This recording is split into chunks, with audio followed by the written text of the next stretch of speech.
السلام علیکم. شروع کرتا ہوں اللہ کے نام سے جو نہایت مہربان اور رحم کرنے والا ہے. Question number 3 code 6478. صبرس یا ملا وجی کی ادبی خدمات بیان کریں.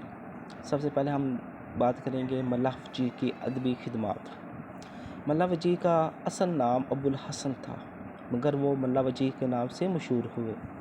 وہ دکن حیدرآباد کے قطب شاہی دربار سے تعلق رکھتے تھے اور سلطان محمود قطب شاہ کے دربار میں اہم علمی ادبی مقام رکھتے تھے. ان کا دور جو تھا وہ 17ویں صدی کے آغاز کا ہے. آگے ہم بات کریں گے ادبی مقام مرتبہ. ملا وجی کو اردو ادب کا اولین نثر نگار اور عہد ساز شاعر مانا جاتا ہے. انہیں اردو زبان کو ادبی مقام دلانے والے ابتدائی مصنفین میں شمار کیا جاتا ہے.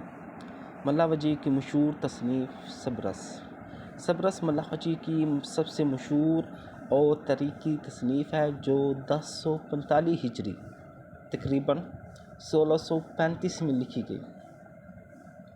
صبرس کی خصوصیات. نمبر 1. اردو کی پہلی ادبی نثر. صبرس کو اردو نثر کا اولین شاہکار مانا جاتا ہے. یہ اردو نثر کو سنوارنے، مستحکم کرنے اور ادبی حیثیت دلوانے میں سنگل میل کی حیثیت رکھتا ہے. نمبر 2. زبان و بیان. صبرس کی زبان سادہ، پر اثر اور دکنی طرز کی تھی. اس میں فارسی الفاظ بھی موجود ہیں لیکن مجموعی جو اسلوب تھا وہ دلچسپ تھا. نمبر 3. مذہبی اخلاقی رنگ. صبرس ایک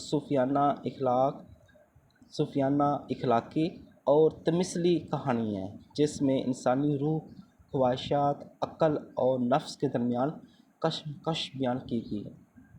اس میں اسلامی تعلیمات، تصوف اور حکمت کی باتیں بھی بتائی گئی ہیں. نمبر 4. کردار نگاری.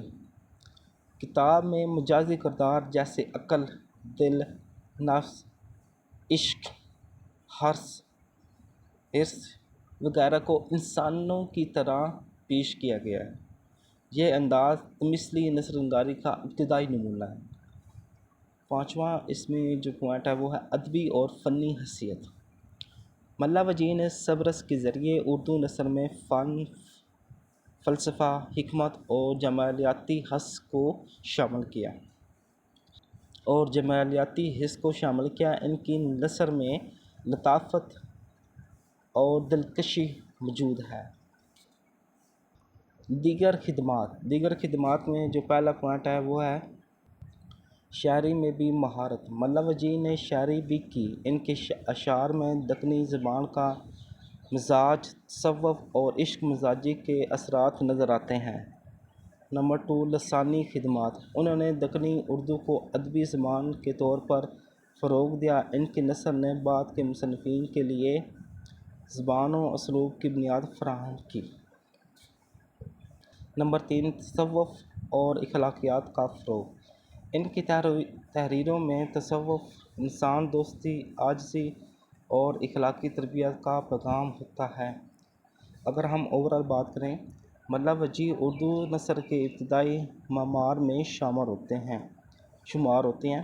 ان کی کتاب صبرس نے اردو نثر کو ایک مربوط فکری اور فنی بنیاد فراہم کی. وہ نہ صرف زبان کے ماہر تھے بلکہ ان کی تحریروں میں فلسفہ، تصوف، اخلاقیات اور ادب کی خوبصورتی بھی پائی جاتی ہے.